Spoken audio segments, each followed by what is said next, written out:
नमस्कार दोस्तों, हमारे यूट्यूब चैनल एग्जाम लर्नर में आपका स्वागत है। दोस्तों, आज के इस वीडियो में हम लोग यूपी ट्रिपल एस सी यानी कि उत्तर प्रदेश अधीनस्थ सेवा चयन आयोग द्वारा आयोजित पेट एग्जाम 2022 के लिए घटना चक्र 2 सीरीज का दूसरा मॉडल पेपर देखेंगे। इसके पहले जो है पहला मॉडल पेपर 2 सीरीज का अपलोड कर दिया गया है, तो जो लोग नहीं देखे हैं चैनल के प्लेलिस्ट में जाके आप वहां से वीडियो को देख सकते हैं। दोस्तों, इस वीडियो में हम लोग जो है 30 प्रश्न जो सामान्य अध्ययन के पूछे जाते हैं उसको हल करेंगे। तो वीडियो अच्छा लगेगा लाइक शेयर कर दीजिएगा। चैनल पर पहली बार आए हैं तो सब्सक्राइब भी कर लीजिएगा, साथ में बेल आइकन को प्रेस कर लीजिएगा जिससे आने वाले अगले वीडियो का नोटिफिकेशन आपको पहले मिलता रहे। तो आइए देखते हैं। तो आज का जो पहला प्रश्न है, आप देख सकते हैं यहाँ पे, ऋग्वेद में वर्णित देवताओं में सबसे प्रमुख देवता कौन थे? तो यहाँ पे ऑप्शन आप देख सकते हैं। तो इसका सही आंसर हो जाएगा इंद्र। ये विकल्प यहाँ पे सही होगा। ऋग्वेद का प्रमुख देवता इंद्र को माना गया है और इंद्र को जो है पुरंदर भी कहा गया है। इंद्र को पुरंदर भी कहा गया है। ये प्रश्न पूछा गया है कि किस देवता को पुरंदर के नाम से जानते हैं, तो इंद्र को पुरंदर के नाम से जानते हैं। और ऋग्वेद के करीब देखा जाए तो 250 सूक्त में इंद्र का वर्णन है। तो यहाँ पे ये विकल्प सही हो जाएगा। ऋग्वेद में वर्णित देवताओं में सबसे प्रमुख देवता कौन थे? तो वह थे इंद्र। दूसरा प्रश्न, अशोक के अभिलेख को सर्वप्रथम किसने पढ़ा था? तो यहाँ पे आप देख सकते हैं कि ई विकल्प जो दिया गया है जेम्स प्रिंसिप। 1837 ईस्वी में जेम्स प्रिंसिप ने सबसे पहले अशोक के अभिलेख को पढ़ा था। तो यहाँ पे ये ऑप्शन जो है सही हो जाएगा। तीसरा प्रश्न है, गुप्त साम्राज्य का वास्तविक संस्थापक किसे माना जाता है? तो गुप्त साम्राज्य का वास्तविक संस्थापक जो माना जाता है वह चंद्रगुप्त प्रथम को माना जाता है। और इन्होंने चंद्रगुप्त प्रथम ने देखा जाए तो 319 से लेकर के 335 ईस्वी तक जो है शासन किया है। और गुप्त साम्राज्य का संस्थापक किन्हें माना जाता है? तो श्रीगुप्त को माना जाता है। लेकिन यहाँ पे पूछा गया वास्तविक संस्थापक किन्हें माना जाता है? तो चंद्रगुप्त प्रथम को। अगला प्रश्न है, दिल्ली पर राज करने वाली प्रथम महिला शासिका कौन थी? तो वह थी रजिया सुल्तान। बी ऑप्शन सही होगा। दिल्ली पर शासन करने वाली प्रथम महिला शासिका रजिया सुल्तान थी और यह इल्तुतमिश की पुत्री थी। रजिया सुल्तान ने 1236 से लेकर के 1240 ईस्वी तक इन्होंने दिल्ली पर शासन किया था। तो बी ऑप्शन यहाँ पे सही हो जाएगा। और अगला प्रश्न है, धन निष्कासन का विरोध किसने किया था? तो यहाँ पे आप देख सकते हैं धन निष्कासन का विरोध पूछा गया किसने किया था? तो डी ऑप्शन यहाँ पे सही होगा। इनमें से कोई नहीं। भारत से धन निष्कासन का विरोध सबसे पहले दादा भाई नौरोजी ने किया था। दादा भाई नौरोजी ने, इनको जो है grand old man of India के नाम से भी जो है जाना जाता है। तो धन निष्कासन का विरोध सबसे पहले किसके द्वारा किया गया था? दादा भाई नौरोजी द्वारा। इन्होंने अपने लेख एवं पुस्तकों के माध्यम से जो है धन के बहिर्गमन के सिद्धांत का भी प्रतिपादन किया था। तो आपका डी ऑप्शन सही होगा। यदि ऑप्शन में रहता दादा भाई नौरोजी तो सही हो जाएगा। ये ब्रिटिश संसद में चुने जाने वाले पहले भारतीय भी थे दादा भाई नौरोजी। ये भी प्रश्न पूछा गया है। अगला प्रश्न है, सरोजिनी नायडू को किस वर्ष कांग्रेस अधिवेशन का अध्यक्ष बनाया गया था? तो सरोजिनी नायडू को आपको पहले वाले वीडियो में यदि आप लोग देखे होंगे तो इसमें बताया गया है कि 1925 में कानपुर अधिवेशन में कांग्रेस का अध्यक्ष इनको बनाया गया था। ये प्रथम भारतीय महिला अध्यक्ष चुनी गई थी भारतीय राष्ट्रीय कांग्रेस की। और यदि पूछा है प्रथम महिला अध्यक्ष कौन थी भारतीय राष्ट्रीय कांग्रेस की, तो वो थी श्रीमती एनी बेसेंट। ये भी आपका पहले वीडियो में बताया गया है। तो यदि प्रथम भारतीय महिला पूछा जाए तो श्रीमती सरोजिनी नायडू होंगी। यदि केवल महिला अध्यक्ष पूछे, प्रथम महिला अध्यक्ष, तो श्रीमती एनी बेसेंट। ये 1917 में ही भारतीय राष्ट्रीय कांग्रेस के कोलकाता अधिवेशन में अध्यक्ष जो है चुनी गई थी। और श्रीमती सरोजिनी नायडू ये 1925 में कानपुर अधिवेशन में भारतीय राष्ट्रीय कांग्रेस की अध्यक्ष चुनी गई थी। तो प्रश्न नंबर 6वें का बी ऑप्शन यहाँ पे सही हो जाएगा। अगला प्रश्न देखते हैं, महात्मा गांधी के राजनीतिक गुरु कौन थे? तो महात्मा गांधी के राजनीतिक गुरु गोपाल कृष्ण गोखले थे। सी ऑप्शन यहाँ पे सही हो जाएगा। महात्मा गांधी गोपाल कृष्ण गोखले से राजनीतिक रूप से काफ़ी प्रभावित थे। उन्होंने इनको जो है अपना राजनीतिक गुरु भी माना था। तो याद रखिएगा यहाँ पे सी ऑप्शन सही हो जाएगा। अगला प्रश्न देखते हैं हम, निम्नलिखित घटनाक्रम को सजाएं। पहला दिया गया बंगाल विभाजन, उसके बाद है खेड़ा आंदोलन, फिर है चंपारण आंदोलन, उसके बाद है जलियांवाला बाग हत्याकांड। तो कालक्रम से आपको यहाँ पे बताना है। तो बंगाल विभाजन कब हुआ था, ये भी आपको पहले वाली वीडियो में बताया गया था। 1905 ईस्वी में बंगाल विभाजन हुआ था लार्ड कर्जन के समय में। खेड़ा आंदोलन ये आपका 1918 में हुआ था। चंपारण आंदोलन 1917 में। जलियांवाला बाग हत्याकांड 1919, 13 अप्रैल 1919 को जलियांवाला बाग हत्याकांड हुआ था। तो यदि देखा जाए तो सबसे पहले इसमें बंगाल विभाजन हो जाएगा, उसके बाद चंपारण आंदोलन यानी कि 1, उसके बाद 3, उसके बाद हो जाएगा आपका खेड़ा आंदोलन यानी कि 2, फिर लास्ट में हो जाएगा जलियांवाला बाग हत्याकांड। तो ऑप्शन से होगा 1, 3, 2, 4 यानी कि ये विकल्प यहाँ पे सही है। अगला प्रश्न देखते हैं, सुभाष चंद्र बोस ने कांग्रेस से कब इस्तीफा दिया था। तो सुभाष चंद्र बोस ने कांग्रेस से 1939 में, देखा जाए वर्ष 1939 में सुभाष चंद्र बोस दूसरी बार कांग्रेस के अध्यक्ष चुने गए थे, लेकिन गांधी जी के अनुयायियों के कार्यकारिणी में जो है विरोध के चलते उन्होंने इस्तीफा दे दिया था और इस्तीफा देने के बाद इन्होंने फॉरवर्ड ब्लॉक की स्थापना की थी। फॉरवर्ड ब्लॉक की स्थापना पूछा है किसके द्वारा किया गया था, तो सुभाष चंद्र बोस के द्वारा किया गया था। कब किया गया था, तो 1939 ईस्वी में किया गया था। ये त्रिपुरी अधिवेशन में जो है चुने गए थे 1939 में कांग्रेस के अध्यक्ष, फिर इन्होंने इस्तीफा दे दिया। इस्तीफा देने के बाद इन्होंने फॉरवर्ड ब्लॉक की स्थापना की 1939 में। सुभाष चंद्र बोस के राजनीतिक गुरु जो माने जाते हैं वो CR दास माने जाते हैं, यानी कि चित्तरंजन दास को माना जाता है। ये भी पूछा गया है आपका। अगला प्रश्न है, भारत छोड़ो आंदोलन के समय करो या मरो डू और डाई का नारा किसने दिया था। तो यहाँ पे जो सही होगा सी ऑप्शन, महात्मा गांधी ने। भारत छोड़ो आंदोलन कब शुरू हुआ था, तो 1942 ईस्वी में बम्बई में शुरू हुआ था भारत छोड़ो आंदोलन। उसी समय गांधी जी ने करो या मरो का नारा दिया था। तो यहाँ पे सी ऑप्शन सही हो जाएगा। अगला प्रश्न है, एशिया की सबसे लंबी नदी का नाम क्या है। तो एशिया की सबसे लंबी नदी है यांगत्से क्यांग, तो या यांगत्से नदी, यानी कि ये ऑप्शन जो है सही हो जाएगा। चीन में बहने वाली नदी है जो कि एशिया की सबसे लंबी नदी है यह। और विश्व की सबसे लंबी नदी कौन सी है, विश्व की सबसे लंबी नदी कौन सी है, तो वह है नील नदी।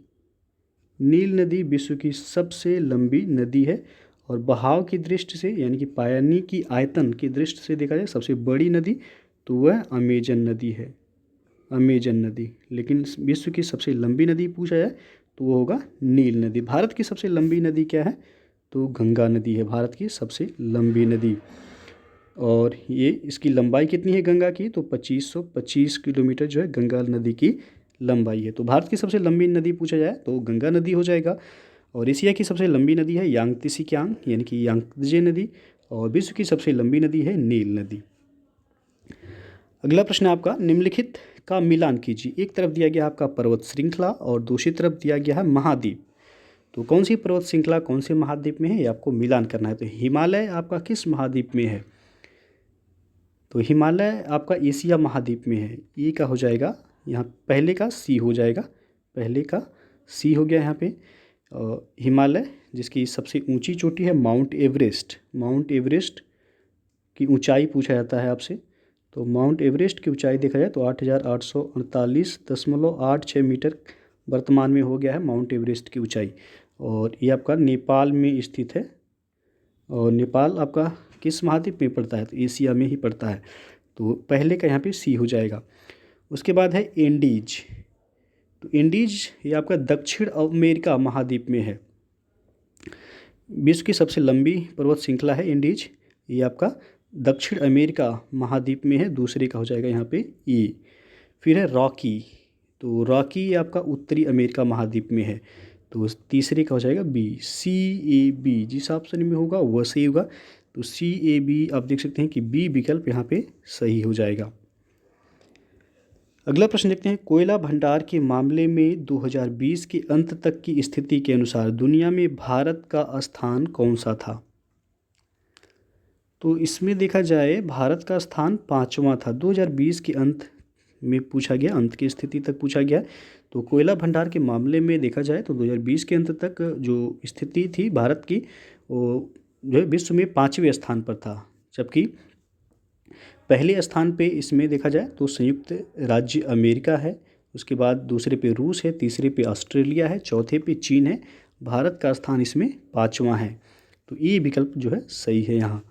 अगला क्वेश्चन है, भारत के किस शहर को पूर्व का एथेंस के रूप में जाना जाता है? तो पूर्व का एथेंस के रूप में मदुरै, मदुरै आपका तमिलनाडु में है। मदुरै कहाँ पे पड़ता है? तो ये आपका तमिलनाडु में है, तमिलनाडु में है, और इसे पूर्व का एथेंस के नाम से जाना जाता है। अगला क्वेश्चन देखते हैं, गांधीनगर की राजधानी है, यानी कि गांधीनगर पूछा गया किसकी राजधानी है? तो गांधीनगर आपको पता ही होगा गुजरात राज्य की राजधानी है। सी विकल्प सही हो जाएगा। हिमाचल प्रदेश की राजधानी कहाँ है? तो शिमला है। हिमाचल प्रदेश की राजधानी शिमला। गोवा का है पणजी, और मध्य प्रदेश की राजधानी है आपका भोपाल। मध्य प्रदेश की राजधानी कहाँ है? तो भोपाल है। अगला क्वेश्चन देखते हैं, भारत में पंचवर्षीय योजना बनाने की जिम्मेदारी किसकी थी? तो भारत में पंचवर्षीय योजना आयोग की जिम्मेदारी थी बनाने की। योजना आयोग का गठन कब हुआ था? तो 1952 में योजना आयोग का गठन किया गया था। हालांकि अब योजना आयोग का नाम बदल करके कर दिया गया है नीति आयोग। योजना आयोग का नाम बदल कर नीति आयोग कर दिया गया है। और ये कब किया गया? तो 1 जनवरी 2015 को योजना आयोग का नाम बदल करके नीति आयोग कर दिया गया है। तो यहाँ पे प्रश्न जो पूछा गया, भारत में पंचवर्षीय योजना बनाने की जिम्मेदारी किसकी थी? तो योजना आयोग की थी। और योजना आयोग का गठन कब हुआ था? तो 1952 में योजना आयोग का गठन हुआ था। अब योजना आयोग का नाम बदल कर क्या कर दिया गया है? नीति आयोग किया गया है। नीति आयोग कब किया गया? तो 1 जनवरी 2015 को। नीति आयोग के अध्यक्ष कौन होते हैं? तो भारत के प्रधानमंत्री जो है वह नीति आयोग के अध्यक्ष होते हैं। अगला प्रश्न, बैंकों का बैंक किसे कहा जाता है? तो यहाँ पे आप देख सकते हैं बैंकों का बैंक है रिजर्व बैंक, यानी कि RBI, reserve bank of India, जिसे जो है रिजर्व बैंक को सरकार का बैंकर भी कहा जाता है और इसे बैंकों का बैंक भी कहा जाता है। सभी बैंकों जो अन्य बैंक है उनको ऋण कौन देता है? तो RBI ही ऋण देता है। तो यहाँ पे बी ऑप्शन सही हो जाएगा। अगला क्वेश्चन है, सेज का फुल फॉर्म पूछा गया, पूर्ण रूप क्या है सेज का? तो सेज का फुल फॉर्म होता है स्पेशल इकोनॉमिक जोन। ऑप्शन कौन सा सही होगा आपका? तो बी ऑप्शन यहाँ पे सही होगा। स्पेशल इकोनॉमिक जोन सेज का फुल फॉर्म होता है। अगला प्रश्न अब देखते हैं कि हरित क्रांति की सफलता इनमें से किसकी उपलब्धता पर निर्भर थी? तो पहले वाले जो पार्ट में आपका बताया गया था हरित क्रांति के जनक विश्व में और भारत में बताया गया था। यहाँ पे पूछा गया हरित क्रांति की सफलता इनमें से किसकी उपलब्धता पर निर्भर थी? तो यह यहाँ पे देखा जाए रासायनिक उर्वरक एवं कीटनाशक, पर्याप्त सिंचाई सुविधाएं, बीजों की उच्च पैदावार किस्म, इन सभी पे जो है इन सभी की उपलब्धता पर जो है निर्भर थी हरित क्रांति की सफलता। यानी कि यहाँ पे डी ऑप्शन सही हो जाएगा।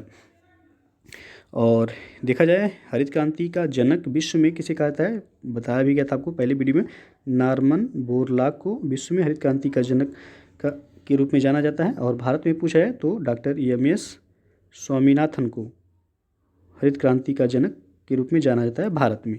तो इन दोनों लोगों को जो है आप याद रखिएगा, पूछा जाता है।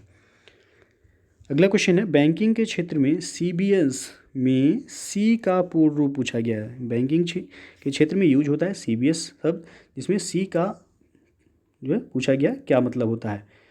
तो यहाँ पे ई ऑप्शन सही हो जाए। कोर बैंकिंग सेक्टर होता है CBS का फुल फॉर्म। तो कोर बैंकिंग सॉल्यूशन होता है, सॉरी सेक्टर नहीं होता, कोर बैंकिंग सॉल्यूशन होता है। तो सी का मतलब होता है कोर। यहाँ पे ई ऑप्शन सही हो जाएगा। अगला क्वेश्चन है अब आपका, भारतीय संविधान में मौलिक अधिकार किस देश के संविधान से लिए गए हैं। तो ये आपको पहले वाले पार्ट में भी आपका बताया गया था कि मौलिक अधिकार कितने हैं। तो 6 मौलिक अधिकार हैं वर्तमान में, और तो किस देश से लिया गया है ये भी बताया गया था। तो यूएसए यानी कि अमेरिकी संविधान से लिया गया था मौलिक अधिकार। और मौलिक अधिकार किस भाग में है, तो भाग 3 में है, याद रखिएगा। मौलिक अधिकार भाग 3 में है। और अनुच्छेद पूछा जाए तो अनुच्छेद 12 से लेकर के अनुच्छेद 35 के बीच में मौलिक अधिकार दिए गए हैं। कुल कितने मौलिक अधिकार हैं, तो 6 मौलिक अधिकार हैं। तो पहले कितने मौलिक अधिकार थे स्टार्टिंग में, तो 7 मौलिक अधिकार थे। और 7वां मौलिक अधिकार कौन सा था, तो संपत्ति का अधिकार था, जिसे 1978 में 44वें संविधान संशोधन अधिनियम 1978 के द्वारा संपत्ति के अधिकार को हटा करके विधिक अधिकार के तहत जो है रखा गया है। और ये आपका अनुच्छेद 300 में अब कर दिया गया है संपत्ति के अधिकार को। तो वर्तमान में कितने मौलिक अधिकार पूछे हैं, तो 6 हैं। अनुच्छेद 12 से 35 के बीच में मौलिक अधिकारों का वर्णन किया गया है। और भाग पूछा है तो भाग 3 में मौलिक अधिकारों का वर्णन है। और किस देश के संविधान से ये लिया गया है, तो अमेरिका के संविधान से लिया गया है। और मौलिक कर्तव्य यदि पूछा जाए आपका किस देश के संविधान से लिया गया है, तो मौलिक कर्तव्य ये आपका रूस के संविधान से लिया गया है। और मौलिक अधिकार ये अमेरिका के संविधान से लिया गया है, ये याद रखिएगा आप लोग। अगला जो प्रश्न है आपका, धर्म, मूल वंश, जाति, लिंग अथवा जन्म स्थान के आधार पर विभेद का प्रतिषेध ये भारतीय संविधान के मौलिक अधिकारों के किस वर्ग में आता है। तो वर्ग पूछा गया तो समता का अधिकार यानी कि समानता के अधिकार के अंतर्गत आता है। और समता का अधिकार किस अनुच्छेद से किस अनुच्छेद के बीच है, तो अनुच्छेद 14 से 18 के बीच समता का अधिकार दिया गया, जिसमें अनुच्छेद 15 में दिया गया है कि धर्म, मूल वंश, जाति, लिंग या जन्म स्थान के आधार पर विभेद का प्रतिषेध अनुच्छेद 15 में दिया गया है। तो ये आपका सी ऑप्शन यहाँ सही होगा, समता का अधिकार के अंतर्गत ये आएगा। और यहाँ पे जो दिया गया स्वतंत्रता का अधिकार, तो अनुच्छेद 19 से लेकर के 22 के बीच है। संवैधानिक उपचारों का अधिकार अनुच्छेद 32 में है, ये काफ़ी महत्वपूर्ण है। डॉक्टर भीमराव अंबेडकर के द्वारा संवैधानिक उपचारों के अधिकार को जो संविधान की आत्मा कहा गया है।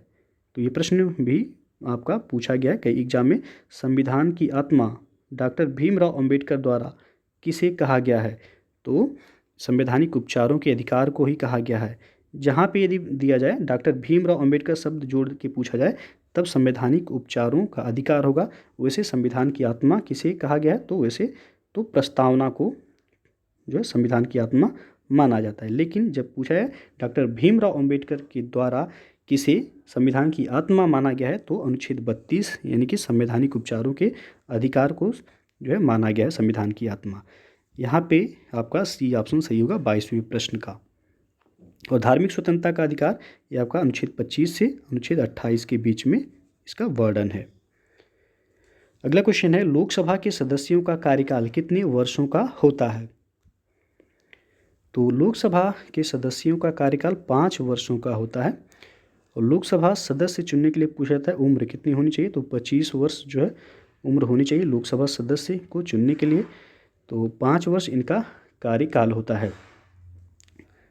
अगला प्रश्न है, भारतीय संविधान का कौन सा अनुच्छेद राज्यों में राज्यपालों का प्रावधान करता है। तो यहाँ पे आप देख सकते हैं कि ये ऑप्शन से होगा अनुच्छेद, भारतीय संविधान के अनुच्छेद 153 में यह दिया गया है कि प्रत्येक राज्य के लिए एक राज्यपाल होंगे। और संविधान के अनुच्छेद 155 के तहत राज्य के राज्यपाल की नियुक्ति कौन करता है, तो भारत के राष्ट्रपति। ये प्रश्न भी पूछा गया कि राज्यपाल की नियुक्ति किसके द्वारा की जाती है, तो राष्ट्रपति के द्वारा की जाती है। और ये आपका अनुच्छेद 155 में है। लेकिन यहाँ पे पूछा गया कि भारतीय संविधान का कौन सा अनुच्छेद राज्यों में राज्यपाल का प्रावधान करता है, तो अनुच्छेद 153 यह प्रावधान करता है। नियुक्ति कौन करता है राज्यपाल की राज्यों में, तो राष्ट्रपति के द्वारा नियुक्ति की जाती है। अगला प्रश्न है आपका कि किस संवैधानिक संशोधन ने भारतीय संविधान में भाग 9 का, जिसमें नगर पालिकाएँ हैं, जोड़ा गया था। तो ये जोड़ा गया था 74वां संवैधानिक संशोधन अधिनियम 1992 में। यहाँ पे भाग 9 ये दिया रहेगा या भाग 9 का इसमें नगर पालिकाओं का वर्णन है, ये 74वां संविधान संशोधन अधिनियम 1992 के द्वारा जो है जोड़ा गया था। और 73वां संविधान संशोधन पूछा जाए तो ये पंचायतों से संबंधित है। ये भी आपका 1992 में संशोधन हुआ था, 73वां संविधान संशोधन अधिनियम 1992, जो कि भाग 9 में यह है। और ये किससे संबंधित है, तो पंचायत से संबंधित है। तो ये भी आपका 73वां में जोड़ा गया था। और 74वां संविधान 1992 में भी हुआ था, जो कि भाग 9 ए में रखा गया या भाग 9 का में रखा गया। ये नगर पालिकाओं से संबंधित है। और इसमें जो है 29 विषय हैं पंचायतों में, और नगर पालिकाओं में कितने विषय दिए गए हैं, तो 18 विषय दिए गए हैं। ये भी पूछा गया है, याद रखिएगा। अगला क्वेश्चन है आपका, समय की एसआई इकाई क्या है। तो समय की एसआई इकाई जो है सेकेंड है, यानी कि डी ऑप्शन आपका सही हो जाएगा। समय एक जो है मूल राशि है, और समय पूछा था अदिश राशि है कि सदिश राशि है, तो समय आपका अदिश राशि है। तो यहाँ पे जो है इसका जो एसआई पूछा गया, समय की इकाई क्या है, तो सेकेंड है। अगला प्रश्न देखते हैं, कांसा। कांसा किसकी मिश्र धातु है। तो कांसा जो है ये आपका तांबा और टिन की मिश्र धातु है। पीतल पूछा जाए, पीतल कई बार पूछा जाता है, पीतल किसकी मिश्र धातु है, तो पीतल जो है तांबा और जस्ता की मिश्र धातु है। तो दोनों याद रखिए, कांसा तांबा और टिन की मिश्र धातु है, और पीतल जो है ये आपका तांबा और जस्ता की मिश्र धातु है। यहाँ पे ए ऑप्शन सही होगा। अगला क्वेश्चन है, आवर्त सारणी सर्वप्रथम किसके द्वारा दी गई थी। तो आवर्त सारणी देमेत्री मेंडलीव के द्वारा दी गई थी। यहाँ पे सी ऑप्शन जो है सही हो जाएगा। और 29वां प्रश्न है, निम्नलिखित में से किस कोशिका अंग को कोशिका की आत्मघाती थैली कहा जाता है। तो ये कहा जाता है, और यहाँ पे डी ऑप्शन सही होगा, लयन का यानी कि लाइसोसोम को। लाइसोसोम दिया रहे या फिर जो है लयन का, दोनों जो है यहाँ पे सही होगा। यहाँ पे लयन काय दिया गया है, डी ऑप्शन सही होगा। लाइसोसोम या लयन काय को कोशिका की आत्मघाती थैली यानी कि सुसाइडल बैग कहा जाता है। अगला प्रश्न है, और ये अंतिम प्रश्न है जीएस का, निम्नलिखित में से कौन सा एंजाइम लार में पाया जाता है। तो लार में पाया जाने वाला एंजाइम टाइलिन है, यानी कि डी विकल्प यहाँ पे सही हो जाएगा। तो दोस्तों ये था आपका यूपी SSSC यानी कि उत्तर प्रदेश अधीनस्थ सेवा चयन आयोग द्वारा आयोजित होने वाले पेट एग्जाम के लिए घटना चक्र 2 सीरीज का दूसरा मॉडल पेपर। तो वीडियो अच्छा लगा हो लाइक शेयर कर दीजिएगा, चैनल को सब्सक्राइब नहीं किए हैं सब्सक्राइब कर लीजिएगा, साथ में बेल आइकन को प्रेस कर लीजिएगा, जिससे आने वाले अगले वीडियो का नोटिफिकेशन आपको पहले मिलता रहे। तो वीडियो को पूरा देखने के लिए बहुत बहुत धन्यवाद।